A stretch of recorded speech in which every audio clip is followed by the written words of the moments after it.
Hello friends, good morning, welcome to all. कैसे हैं आप सब? आई होप सब लोग ठीक होंगे, बेहतर होगा, पढ़ रहे होंगे। चलिए अपने टॉपिक पे आते हैं। लास्ट क्लास में हमने बहुत इम्पोर्टेंट टॉपिक सीखा था जिसको कहते हैं वर्ब। उसके पहले हमने रिमूवल ऑफ टू सीखा था। आज के क्लास में हम लोग बहुत ही इम्पोर्टेंट टॉपिक सीखेंगे जो कि कहलाता है क्वेश्चन टैग। आप सभी ने क्वेश्चन टैग का नाम सुना होगा। एकेडमिक लेवल पर इसको उतना अच्छा नहीं विद्यार्थी पढ़ते हैं, ना ही टीचर्स अच्छे से स्टडी करवाते हैं। लेकिन जब कॉम्पिटेटिव पॉइंट ऑफ व्यू से उसी टॉपिक को पढ़ते हैं जो कि क्वेश्चन टैग है, तो हम सभी को ये जानना इम्पोर्टेंट हो जाता है कि क्वेश्चन टैग क्या है, कैसे क्वेश्चन टैग कार्य करता है, क्या होता है क्वेश्चन टैग और इससे रिलेटेड क्वेश्चंस एग्जाम में कैसे आते हैं। तो सबसे पहले हम लोग जानने का प्रयास करेंगे कि क्वेश्चन टैग होता क्या है। जैसा कि हम सभी जानते हैं क्वेश्चन वर्ड और टैग। टैग मीन्स सभी पता है कि सामानों पर जो भी गुड्स होते हैं उस पर टैग लगा होता है। वो टैग कई प्रकार का हो सकता है। उसी प्रकार से इंग्लिश ग्रामर में एक टॉपिक है क्वेश्चन टैग। जैसे हिंदी में हम सभी लोग कोई चीज कंफर्म करने के लिए पूछते हैं, बशर्ते उसको जानते तो हैं, लेकिन सामने वाले की स्वीकृति पाने के लिए जब हम किसी चीज को असर्टिव सेंटेंस में, नेगेटिव सेंटेंस में या इंट्रोगेटिव स्टाइल में पूछते हैं और हम सभी लोग न वर्ड लगा के पूछते हैं सामने वाले की स्वीकृति प्राप्त करने के लिए, बल्कि हम जानते होते हैं, तो वो स्टाइल क्वेश्चन टैग कहलाती है। जैसे हम सभी कहते हैं वो आज शाम को आ रहा है ना, तो अब हमने क्या कहा, वो आज शाम को आ रहा है, ये हम भी जानते हैं, सामने वाला भी जानता है, लेकिन हम सभी न करके पूछने का यह अर्थ है कि सामने वाला बोल दे हाँ श्योर वो आ ही रहा है। जैसे वो पास हो गया ना, वो फेल हो गया ना, वो आज जाएगा ना, ऐसे सेंस में जब हम न लगा करके पूछते हैं तो इस न को ही हिंदी में हम लोग स्वीकृति पाने के लिए कहते हैं। उसी तरह से इंग्लिश में इस स्टाइल को क्वेश्चन टैग कहा जाता है। तो क्वेश्चन टैग दो प्रकार का होता है। एक क्वेश्चन टैग होता है जब जो सेंटेंस होता है वो सेंटेंस असर्टिव में लिखा हो, जिसको हम लोग पॉजिटिव कहते हैं। तो जो क्वेश्चन पूछने का अर्थ होगा वो अफर्मेटिव में ना होकर के निगेटिव में वो होगा और लास्ट में क्वेश्चन मार्क लगा रहेगा। और यदि क्वेश्चन टैग हम सभी का असर्टिव में ना हो करके, पॉजिटिव में ना हो करके जो स्टेटमेंट है वो निगेटिव हो, तो क्वेश्चन टैग पॉजिटिव में होगा। सबसे पहले ये जानने का प्रयास करते हैं कि क्वेश्चन टैग में लिखने का स्टाइल क्या होता है। जैसे हम लोग एनामुलस वर्ब जिसको कहते हैं या हेल्पिंग वर्ब कहते हैं, एनामुलस फाइनाइट होता है।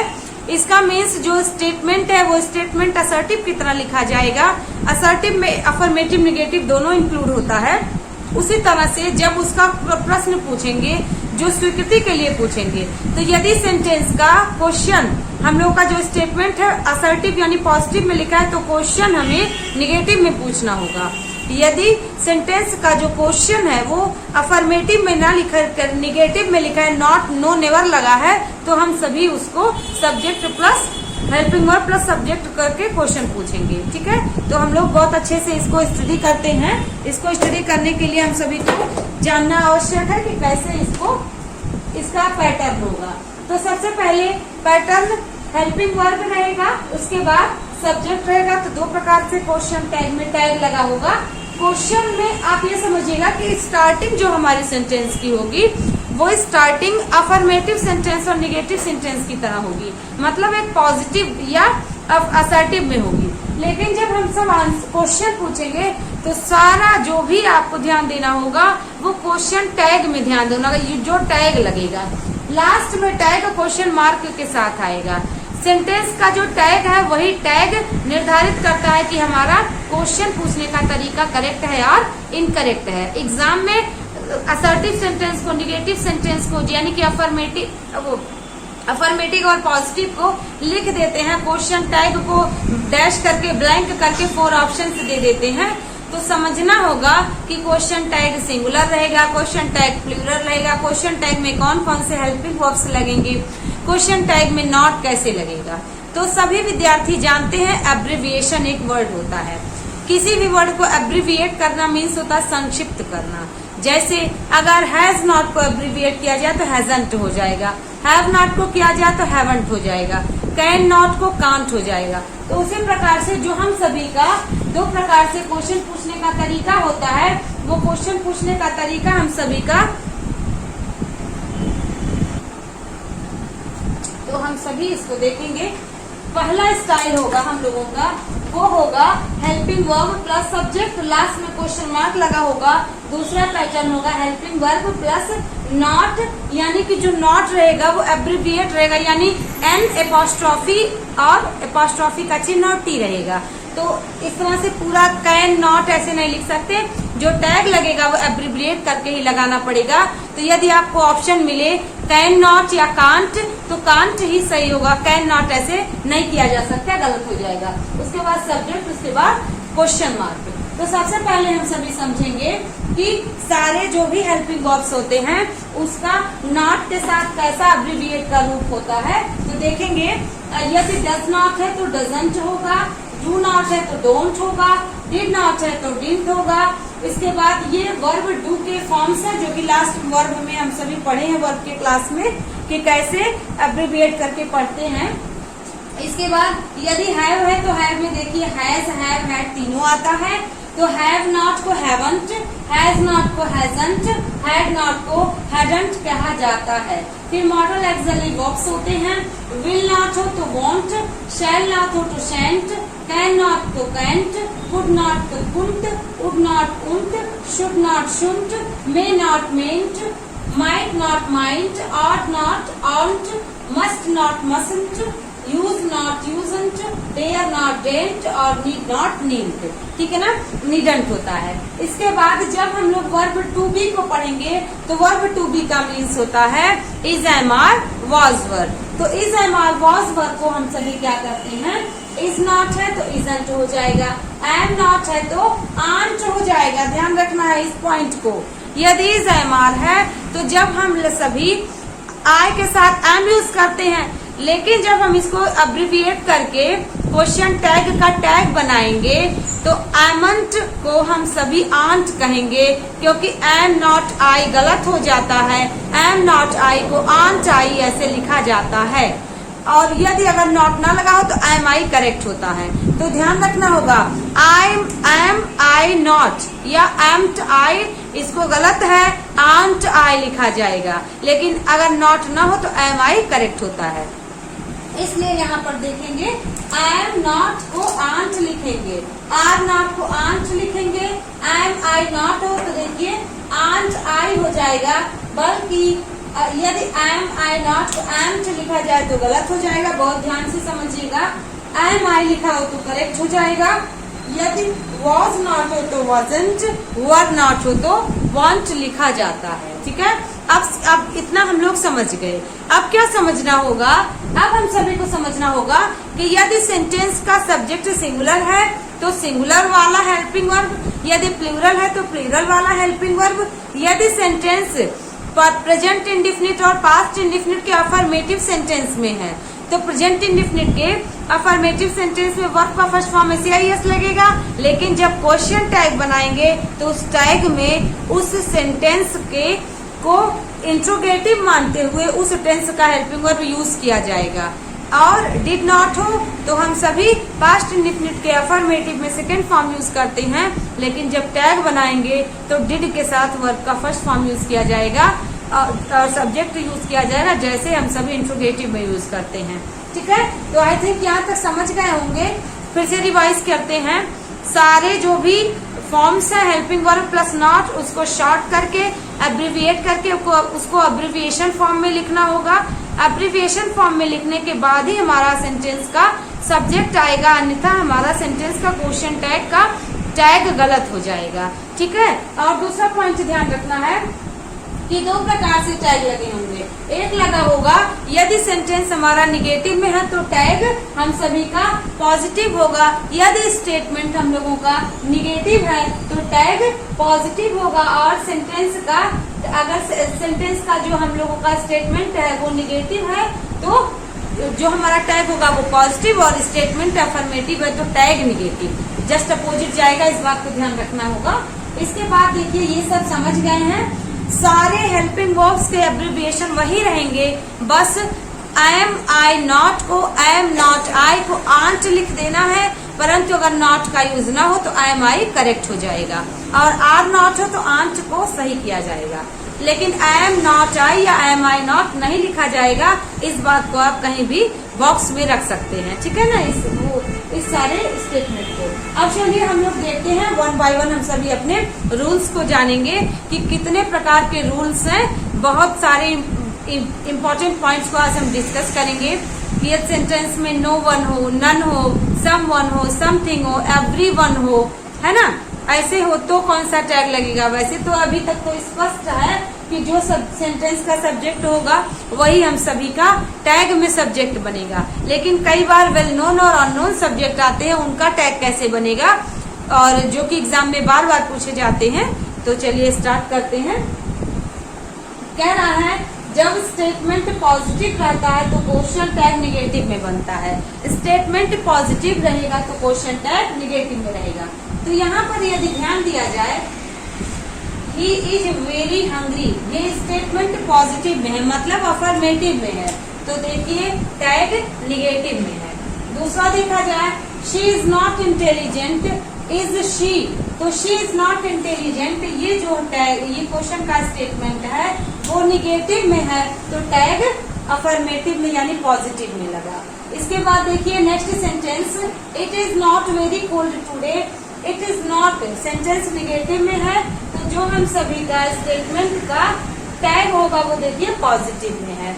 नेक्स्ट देखते हैं, she did not go home, past indefinite है, जब ये नॉट लगा हुआ है तो यहाँ पे जो टैग है वो पॉजिटिव है, लेकिन यही दूसरा वाला she went home statement positive है, तो टैग वेंट शी निगेटिव है। नेक्स्ट देखेंगे, he tells a lie, he tells a lie statement positive है, तो टैग डजंट भी निगेटिव है। नेक्स्ट देखते हैं, you don't know how, you don't know him, उसके बाद डू यू स्टेटमेंट निगेटिव है, तो टैग पॉजिटिव है। Mohan was not ill statement negative है, टैग पॉजिटिव है। You can't go on foot statement, देखिएगा यू कांट, अब ये स्टेटमेंट हमारा गलत हो जाता है जब तक हम यहाँ नॉट को स्किप ना करें, नॉट को स्किप करेंगे तब ये सही है टैग, यदि नॉट को स्किप न करते तो टैग हमारा कान जो होना ना हो करके कैन यू होना चाहिए था, ठीक है, जो कि यहाँ लिखा हुआ है, ये हम ऐसे लिख सकते हैं,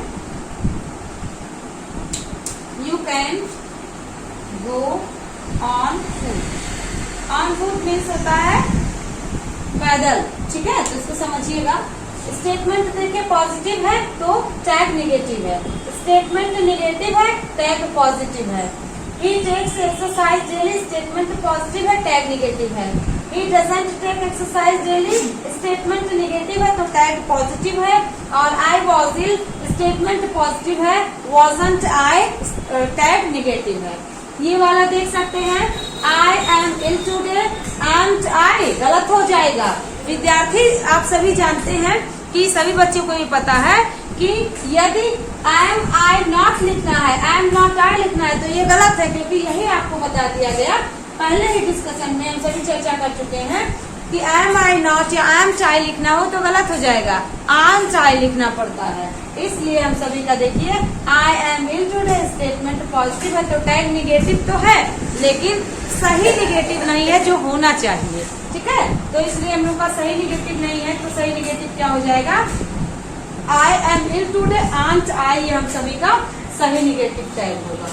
नेक्स्ट देखते हैं, I am not in today are आई, अब ये गलत है, क्यों, क्योंकि स्टेटमेंट हम सभी का पॉजिटिव है तो टैग तो अफर्मेटिव में होगा, टैग हम सभी का स्टेटमेंट दिया गया निगेटिव में है, नॉट आया है, तो जो टैग होगा वो पॉजिटिव में होगा, लेकिन पॉजिटिव में आंट आई सही है, आर आई नहीं सही है, इसलिए एम आई वाला स्टेटमेंट करेक्ट है। तो हम सभी यहाँ समझ गए पॉइंट को कि यदि सेंटेंस पॉजिटिव में रहे यानी स्टेटमेंट पॉजिटिव में रहे तो टैग निगेटिव में बनता है, जब सेंटेंस निगेटिव में रहता है यानी कि स्टेटमेंट, तो क्वेश्चन टैग पॉजिटिव में बनता है। अब देखेंगे हम सभी कि जैसे कि हम सबने आपको बताया था कि यहाँ पर देखिए past indefinite affirmative sense verb second form, affirmative sentence, लेकिन जब इसका टैग बनाए तो डिड नॉट शी बनाए। यदि अगर इसको ध्यान में देखें, जो हम लोग का स्टेटमेंट है वो निगेटिव में है, तो टैग डिड शी लगा, यानी कि टैग हम सभी का क्या हुआ, डिड के साथ सब्जेक्ट आया। और सब्जेक्ट कौन सा आएगा, जो सेंटेंस का सब्जेक्ट होगा उसी का प्रोनाउन लिखा जाएगा। यदि मोहन, सोहन, रीता, गीता, राम, श्याम है तो किसी का नेम टैग में नहीं बनेगा। नेम के अनुसार यदि मैस्कुलिन जेंडर हो तो ही, फेमिनिन जेंडर हो तो शी, और मोर देन वन सब्जेक्ट हो तो हम सभी इसके लिए दे लगाएंगे। यू हो तो यू लगेगा, ठीक है। यदि नेम हो तो नेम में देखना पड़ेगा किसकी बात हो रही है, मैस्कुलिन जेंडर की फेमिनिन जेंडर की। फेमिनिन जेंडर की तो शी, मैस्कुलिन जेंडर है तो इसके लिए हम सभी क्या लगाएंगे, ही लगाएंगे। यदि न्यूट्रल जेंडर है तो हम सभी क्या लगाएंगे, न्यूट्रल जेंडर होगा तो हम सभी उसके लिए इट का यूज करेंगे। जैसे लिखा है it is not very cold today, तो it is not, is it. यदि होता it is very cold today तो इजंट इट, ऐसे लिखना पड़ता। यानी कि सेंटेंस हम सभी का पॉजिटिव में होता तो टैग हम सभी का निगेटिव में होता। इसको बहुत अच्छे से समझिएगा, इस वाले रूल को समझना बहुत आवश्यक है, जो कि एग्जाम में बार बार आता है। और ऑप्शन में आपको एम आई नॉट, एम्ट आई दिया होगा, लेकिन बोथ आर निगेटिव स्टेटमेंट, तो हम सभी उसको नहीं करेक्ट करेंगे। आंट आई लिखा होगा तभी माना जाएगा। तो इस तरीके से हम सभी इसको समझ लेंगे, सीख लेंगे। अब हम लोग कुछ और रूल्स को जानने का प्रयास करेंगे। जैसा कि सभी विद्यार्थी जानते हैं एडजेक्टिव क्या होता है। एडजेक्टिव में ही हम लोग डिटरमिनर्स पढ़ते हैं। तो डिटरमिनर्स में हम लोग 3 वर्ड्स को पढ़ते हैं। क्या वे वर्ड्स होते हैं, फ्यू, अ फ्यू और द फ्यू, ये 3 वर्ड्स होते हैं। और क्या होता है, लिटिल होता है, अ लिटिल होता है और द लिटिल होता है। ठीक है ना, सभी लोगों को ये पता होगा। फ्यू, अ फ्यू और the few, little, a little और द लिटिल। तो फ्यू, अ फ्यू और द फ्यू का यूज हमेशा किसके लिए होता है, नंबर के लिए। लेकिन यदि little, a little, the little की बात करें तो इन तीनों का यूज किसके लिए होता है, क्वांटिटी के लिए। यहाँ तक कंफर्म हुआ, नंबर के लिए और क्वांटिटी के लिए। यानी एक को एडजेक्टिव ऑफ नंबर में रखा जाता है और दूसरा एडजेक्टिव ऑफ क्वांटिटी में रखा जाता है। तो जो एडजेक्टिव ऑफ नंबर में few, a few, the few होता है, उसमें से जो फ्यू होता है वो क्या सेंस देता है, निगेटिव का सेंस देता है। यानी कि कोई चीज ना के बराबर, और लिटिल भी वही चीज देता है, निगेटिव का सेंस मीन्स ना के बराबर। तो फ्यू और लिटिल को निगेटिव सेंस में ना के बराबर के अर्थ में, थोड़ा के अर्थ में इसको लिया जाता है। जैसे कह दिया जाए थोड़ा, तो लिटिल वाटर मतलब ना के बराबर पानी, थोड़ा पानी, यानी कि आवश्यकता की पूर्ति ना हो सके। लिटिल, कोई भी चीज लिटिल बीट कहते हैं, लिटिल अकेले कह देते हैं, little water, little milk, little quantity means ना के बराबर निगेटिव सेंस में। वही अ लिटिल और द लिटिल को पॉजिटिव सेंस में देखा जाता है और इसका यूज होता है कि अ लिटिल का मतलब कि चीजें तो पर्याप्त हो, पॉजिटिविटी तो हो, लेकिन काम न चल सके।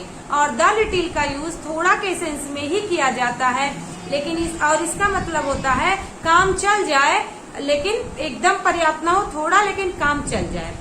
ऐसे ही few, a few, the few में जो फ्यू होता है वो थोड़े के सेंस में निगेटिव का जिक्र करता है, लेकिन अ फ्यू और द फ्यू होता है वो थोड़े के सेंस में यूज तो होता है लेकिन पॉजिटिव के सेंस में यूज होता है। मीन्स ना के बराबर ऐसा ना हो, उससे थोड़ा ज्यादा काम चल सके ना चल सके वो बात की बात है, लेकिन पर्याप्तता होगी। ठीक है ना। तो इस तरीके से little, a little, the little और few, a few, the few को हम सभी ने सीख लिया। तो जिसमें से अब ये फ्यू और लिटिल को निगेटिव सेंस में यूज करते हैं तो ये हमेशा सेंटेंस में इनके साथ नॉट यूज हो, नॉट यूज ना हो, फिर भी इनको हमेशा निगेटिव माना जाता है। यदि सेंटेंस में इनके साथ नॉट नहीं भी यूज है तो भी समझ में आ जाता है कि ये निगेटिव सेंस की बात कर रहे हैं। ठीक है। और ये दोनों पॉजिटिव की बात करते हैं। तो हमारा रूल होगा। और कंजक्शन में हम सभी ने स्कार्सली और हार्डली दो वर्ड पढ़े थे। स्कार्सली और हार्डली में जो दो वर्ड हम सभी ने पढ़े थे, उसमें स्कार्सली का मतलब और हार्डली का मतलब होता है बड़ी मुश्किल से। बड़ी मुश्किल से मीन्स होता है कि कठिनाई से कोई कार्य किया जाए, तो वो भी निगेटिव सेंस में हार्डली और स्कार्सली का यूज होता है। इसके साथ भी सेंटेंस में नॉट का यूज नहीं होगा, परंतु यह ज्ञात होगा कि हार्डली और स्कार्सली का के साथ यूज हुआ वर्ड निगेटिव है। उसी तरह से सेल्डम के साथ भी निगेटिव सेंस ही लगता है, भले ही सेल्डम के साथ एवर, नेवर, नॉट और नो का प्रयोग किया हो या न किया हो।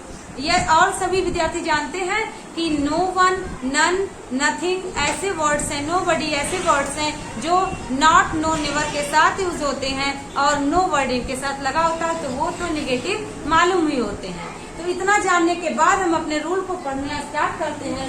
हमारा रूल है, यदि वाक्य में हार्डली, स्कार्सली, रेयरली और सेल्डम वर्ड के साथ neither, no, not, never, little, few, no one, nobody, nothing ऐसे वर्ड्स का प्रयोग किया हो, तो जिसमें से देखिएगा हार्डली, स्कार्सली, रेयरली, सेल्डम और लिटिल और फ्यू, ये ऐसे वर्ड्स हैं जिनके साथ नॉट का यूज नहीं होता है, लेकिन फिर भी इनका यूज निगेटिव सेंस में होता है। वहीं पर देखा जाए यदि, तो नाइदर का मतलब होता है दोनों में से कोई नहीं, नो मीन्स नहीं, नॉट मीन्स भी नहीं, नेवर मीन्स तो पता ही है कभी नहीं, no one, nobody, nothing. No के साथ वन लगा हो तो पर्सन को इंडिकेट करेगा, बडी लगा हो तो पर्सन को इंडिकेट करेगा, और थिंग लगा हो तो ये हमेशा न्यूट्रल जेंडर को इंडिकेट करेगा, यानी नॉन लिविंग थिंग्स को इंडिकेट करेगा। तो नथिंग मीन्स कुछ नहीं, नोबडी मीन्स कोई नहीं, नो वन मीन्स कोई नहीं, नाइदर मीन्स दो में से कोई नहीं, नो और नॉट निगेटिव है, लेकिन स्कार्सली, हार्डली, रेयरली और सेल्डम, लिटिल और फ्यू ये वर्ड्स नॉट को नहीं लिए रहते हैं अपने साथ, लेकिन फिर भी निगेटिव होते हैं। तो हमारा रूल है, का प्रयोग हुआ हो तो क्लॉज को निगेटिव मानकर, अभी हमने बताया कि ये वर्ड ही निगेटिव होते हैं, तो इन वर्ड का प्रयोग यदि हुआ है तो क्लॉज को निगेटिव मानकर क्वेश्चन टैग पॉजिटिव बनाया जाता है। यानी कि क्या हो जाएगा, जब क्लॉज निगेटिव है, भले इनके साथ नॉट का प्रयोग नहीं हुआ है, तो हमारा टैग अफर्मेटिव यानी कि पॉजिटिव में होगा, इनके साथ नॉट का यूज नहीं होगा। ठीक है, क्योंकि इन शब्दों को सेमी निगेटिव वर्ड माना जाता है। Let's talk about example. देखेंगे, few students attended the lecture, यानी कि लेक्चर कैसे स्टूडेंट अटेंड किए, फ्यू स्टूडेंट्स, फ्यू नंबर के लिए यूज होता है, तो स्टूडेंट्स को कहा जा रहा है न के बराबर विद्यार्थी क्लास को, लेक्चर को अटेंड किए। तो जब न के बराबर विद्यार्थी अटेंड किए, तो हिंदी में पूछने का मतलब है न के बराबर विद्यार्थी क्लास अटेंड किए ना, है ना, कि क्लास में न के बराबर विद्यार्थी मीन्स लगभग कोई विद्यार्थी नहीं अटेंड किया, एक दो विद्यार्थियों को निगेटिव सेंस में वो ले रहा है। तो जो हमारा टैग है वो टैग देखिए पॉजिटिव में बनेगा, और आगे अभी आपको रूल जानने को मिलेगा कि क्यों आखिर दे का यूज हुआ है। चलिए इसी साथ सीख लेते हैं। स्टूडेंट्स, स्टूडेंट्स प्लूरल नाउन है, और यहाँ पे स्टूडेंट का कोई सब्जेक्ट ना बन करके इसके साथ जो प्रोनाउन यूज होगा वो प्रोनाउन प्लूरल यूज होगा, और प्लूरल प्रोनाउन थर्ड पर्सन के लिए दे यूज होता है। लेकिन अगर एक स्टूडेंट की बात होती तो ही होता, किसी गर्ल की बात होती तो शी होता, आपका अगर एनिमल या न्यूट्रल जेंडर की बात होती, नॉन लिविंग की बात होती तो इट होता। ठीक है ना, इसलिए ये स्टूडेंट्स जो है वो प्लूरल सब्जेक्ट है, तो इसका प्लूरल प्रोनाउन दे हुआ। और डिड क्यों आया, क्योंकि पास्ट इंडेफिनिट अफर्मेटिव में है, तो इसका इंट्रोगेटिव डिड लगेगा हेल्पिंग वर्ब के साथ। ठीक है ना, क्वेश्चन वर्ड की तरह यूज होगा और क्वेश्चन मार्क लगना आवश्यक है। We can not use full stop, हम फुल स्टॉप का प्रयोग नहीं कर सकते, we always use question mark. Okay, तो इस बात को ध्यान रखिएगा।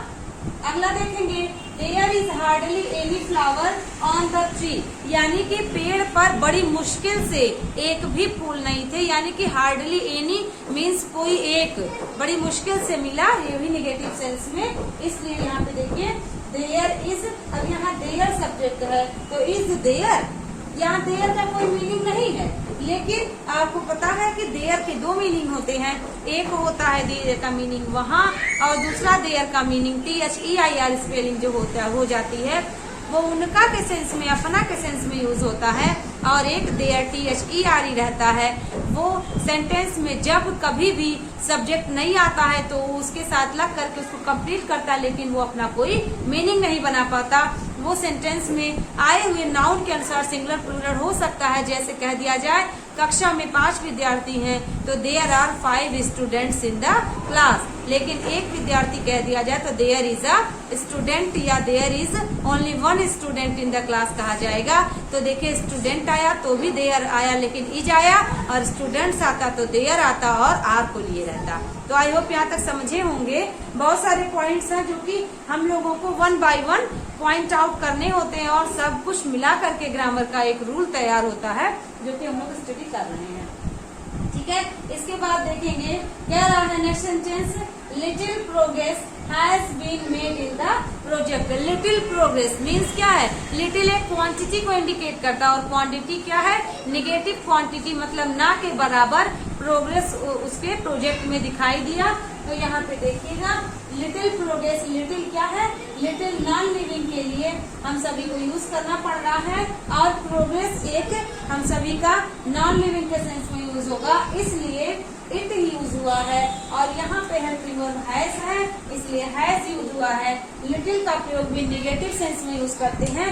तो अगर आपको सेंटेंस में ऑप्शन दिया होता hasn't it, haven't it, hadn't it, है ना, इजंट इट या हैज इट, तो कौन सा ऑप्शन करेक्ट होता, हैज इट करेक्ट होता। ज्यादातर विद्यार्थी नॉट को लेकर के चलेंगे इस बात को, तो कि पॉजिटिव हो तो नेगेटिव, तो बस इसी पॉइंट में आपसे मिस्टेक हो सकती है कि हैजंट आप करेक्ट कर देंगे। इसलिए आपको माइंड मेकअप करना होगा कि few, hardly, rarely, seldom, little, इन सभी का प्रयोग नेगेटिव सेंस में होता है, भले ही इनके साथ नॉट का यूज न किया हो, इसलिए हम सभी का हैज इट है। Next sentence, rarely does she visit a temple. Does she, तो यहाँ भी रेयरली नेगेटिव सेंस में यूज हो रहा है। डज शी, तो डज यहाँ पे क्या है, रेयरली डज शी क्वेश्चन की तरह यूज हुआ है कि क्या वो बड़ी, रेयरली मीन्स होता दुर्लभ, बड़ी मुश्किल से, नेगेटिव सेंस में। तो यहाँ पे डज शी का यूज हुआ है क्योंकि शी सब्जेक्ट है और क्वेश्चन में डज। यहाँ भी देखिए डजंट शी नहीं आया है। ठीक है, आगे बढ़ेंगे। He is scarcely aware of the tragedy, is he, scarcely का यूज भी हम सभी क्या करते हैं, नेगेटिव सेंस में करते हैं, इसलिए यहाँ भी हम सभी लोग स्कार्सली को, रेयरली को, हार्डली को ध्यान में रखते हुए समझेंगे कि यहाँ भी हम सभी को स्कार्सली आया है तो इज ही करना है, क्योंकि ही यहाँ पे सब्जेक्ट दिया हुआ है और क्वेश्चन मार्क का यूज करना है। नेक्स्ट सेंटेंस है, they seldom see each other nowadays do they. तो यहाँ भी क्या समझना होगा, यहाँ भी हम सभी को they seldom see each other nowadays, seldom का यूज भी निगेटिव सेंस में होता है। और देखेंगे दे यहाँ पे सब्जेक्ट है, इसलिए जो यहाँ पे डू दे आया है वो डू दे, डू के साथ हमेशा दे का प्रयोग होता है, दे के साथ डू का प्रयोग होता है। और ये सेंटेंस दे सब्जेक्ट वर्ब का फर्स्ट फॉर्म तो प्रेजेंट इंडेफिनिट को डिनोट कर रहा है। अगर सा होता तो डिड दे होता, यदि सा ना होता हैव सीन होता, तो हैव सी होता, हैज शी होता। इसलिए हम सभी समझ लेंगे इसको कि ये सारे पॉइंट्स हैं। तो इस तरीके से हम लोगों का क्वेश्चन टैग पार्ट 1 कंप्लीट होता है। नेक्स्ट क्लास में बहुत अच्छे और नए एग्जाम्पल के साथ हम लोग मिलेंगे। आज की क्लास यही कंप्लीट होती है। Thank you.